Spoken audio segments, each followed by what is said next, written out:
বাড়িতে ছোটোখাটো অনুষ্ঠান বা কোনো অতিথি এলে এইভাবে একবার এঁচোড় রান্না করে খাইয়ে দেখুন। এঁচোড় চিংড়ির স্বাদ ভুলে যাবে, এতটাই সুস্বাদু আর একদমই ইউনিক একটা রেসিপি। খেয়েই প্রথমে রেসিপি জানতে চাইবে। নমস্কার, আমি সুচিত্রা আর ইউএসএম কিচেনে আপনাদের সকলকে স্বাগত। আজকের রেসিপি এঁচোড়ের কোপ্তা কারি। তাহলে চলুন রেসিপিটি দেখে নেওয়া যাক। তো এই রেসিপিটি করার জন্য প্রথমে আমি কিছুটা এঁচোড় এইভাবে ছোট ছোট টুকরো করে কেটে নিয়েছি, আর সেই সঙ্গে নিয়েছি দুটো ছোটো সাইজের আলু। তারপর এগুলোকে ভালো করে ধুয়ে নিয়েছি। এবার একটা প্রেসার কুকারে দিয়ে দিচ্ছি পরিমাণ মতো জল। তারপর ঢাকনাটা লাগিয়ে দুটো সিটি দিয়ে নেব। তো দুটো সিটি দিয়ে আমি নামিয়ে নিয়েছি। এঁচোড় আর আলুটা সেদ্ধ হয়ে গেছে। এবার এগুলোকে জল থেকে তুলে নিচ্ছি। তারপর ভালো করে ঠান্ডা হতে দেব। ঠান্ডা হয়ে যাওয়ার পর হাত দিয়ে এইভাবে চেপে চেপে আলু আর এঁচোড় একসঙ্গে ম্যাশ করে নেব। তো ম্যাশ করা হয়ে গেছে। এবার এতে কিছু উপকরণ অ্যাড করে দিতে হবে। প্রথমে দিয়ে দিচ্ছি 2 টেবিল চামচ পরিমাণে বেসন, সেই সঙ্গে দেব স্বাদ মতো নুন, পরিমাণ মতো হলুদ গুঁড়ো, হাফ টিস্পুন দেব শুকনো লঙ্কা গুঁড়ো আর 1/4 টিস্পুন গরম মশলা গুঁড়ো। এবার এই সমস্ত উপকরণ একসঙ্গে খুব ভালো করে মেখে নেব। তো ভালো করে মেখে নিয়েছি। এবার এখান থেকে অল্প অল্প করে নিয়ে হাত দিয়ে এইভাবে ঘুরিয়ে ঘুরিয়ে বলের মতো আকার দিয়ে নেব। আপনারা চাইলে হালকা একটু চাপ দিয়ে চ্যাপ্টা করেও করে নিতে পারেন। তো এইভাবেই করেই সবগুলো আমি বানিয়ে নিচ্ছি। দেখুন সবগুলো আমি এইভাবে বল বানিয়ে নিয়েছি। এবার ওপর থেকে ছড়িয়ে দেব কিছুটা বেসন। এবার এগুলোকে প্রথমে ভেজে নিতে হবে। তাই জন্য একটা কড়াইতে দিয়েছি বেশ কিছুটা পরিমাণে তেল। তেলটা খুব ভালো করে গরম হয়ে গেলে একটা একটা করে আমি এঁচোড়ের কোপ্তাগুলো দিয়ে দেব। একবারেই সবগুলো দেব না, আমি মোট দুটো ব্যাচে কোপ্তাগুলোকে আলাদা আলাদা করে ভেজে নেব। তো প্রথম ব্যাচটা দিয়ে দিয়েছি। মিনিট খানেক এইভাবে রাখার পর এক এক করে উল্টে দিতে হবে। আর গ্যাসের ফ্লেমটা মিডিয়াম টু হাইতে রেখে আমি এই কোপ্তাগুলোকে ভেজে নেব। 3 থেকে 4 মিনিট ধরে এইভাবে উল্টে পাল্টে কোপ্তাগুলোকে ভেজে নেব, যতক্ষণ পর্যন্ত না এরকম লাল লাল কালার চলে আসবে। তো আমার এই কোপ্তাগুলো ভাজা হয়ে গেছে। এবার এক এক করে তেল থেকে এগুলোকে তুলে নিচ্ছি।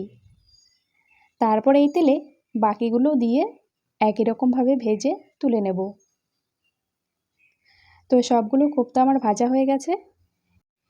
এইগুলোকে কিন্তু এখন এইভাবেও খাওয়া যেতে পারে, অথবা সন্ধেবেলা চায়ের সঙ্গেও স্ন্যাক্স হিসেবে খুবই ভালো লাগে খেতে। তবে আমি একটু গ্রেভি বানিয়ে কোপ্তা কারি করব, তাই জন্য কড়াই থেকে কিছুটা তেল কমিয়ে নিয়েছি। তারপর ওই তেলে ফোড়নে দিয়ে দিচ্ছি গোটা জিরে, একটা তেজপাতা আর কয়েকটা গোটা গরম মশলা। ফোড়নটা একটু ফুটতে শুরু করলে দিয়ে দেব একটা মিডিয়াম সাইজের পেঁয়াজ কুচি। পেঁয়াজটা কিছুক্ষণ নাড়াচাড়া করে ভেজে নিতে হবে। পেঁয়াজগুলো এরকম একটু নরম হয়ে আসলে দিয়ে দেব 2 টেবিল চামচ পরিমাণে আদা রসুন বাটা আর ছোট্ট একটা পেঁয়াজ বাটা, সেই সঙ্গে 6 থেকে 7টা কাঁচা লঙ্কা চেরা। তারপর আবার কিছুক্ষণ নাড়াচাড়া করে ভেজে নিতে হবে।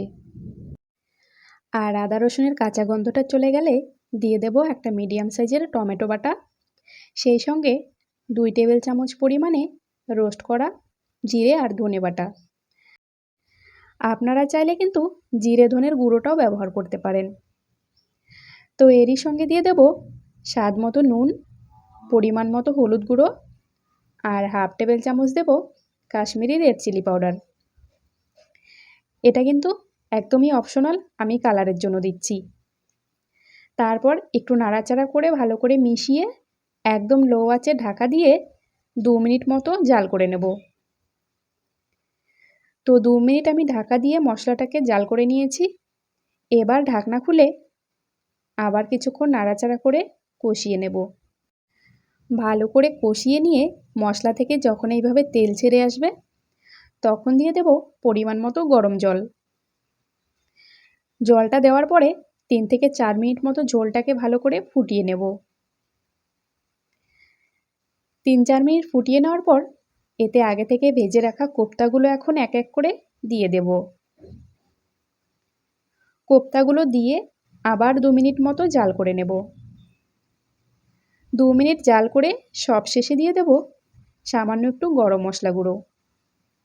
গরম মশলাটা দিয়ে একটু নাড়াচাড়া করে মিশিয়ে গ্যাসটা অফ করে নামিয়ে নিলেই তৈরি আমাদের স্পেশাল রেসিপি এঁচোড়ের কোপ্তা কারি।